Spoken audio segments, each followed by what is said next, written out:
जय छठी मैया।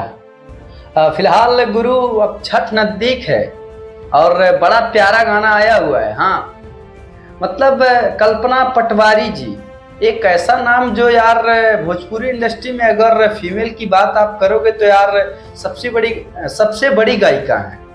कल्पना पटवारी जी का ये वाला गाना आया है। के सुन लाया राजिया। मतलब कमाल का गाती हैं, गुरु जवाब नहीं है। और साथ में दिख रहे हैं विनय बिहारी जी। हाँ, विनय बिहारी जी वही जो यार मतलब नेता कहें उनको, अभिनेता कहें कि राइटर कहें, मतलब महान है। आप सत नमन है आपको।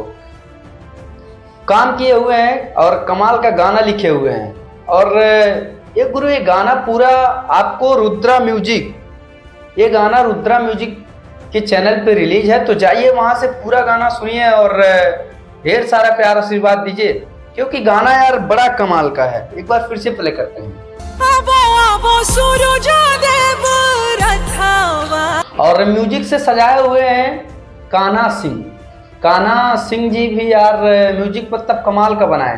तो जाइए, हमें लगा हम आपको बताएं क्योंकि यार अब छठ नजदीक है। वाला गाना जाइए सुनिए और ढेर सारा प्यार आशीर्वाद दीजिए इस गाने की। कल्पना पटवारी जी को आप जानबे करते हो भैया, जिस गाने में यार वो अपना आवाज दे दे वो गाना वैसे ही सुपर हिट हो जाता है। जय छठी मैया। आप देख रहे थे देसी न्यूज और सतीश चक्रवर्ती की पेश से। अगर किसी भी प्रकार का अगर प्रमोशन रहा तो हमें इस नंबर पे आप कॉल कर सकते हो। जय छठी मैया।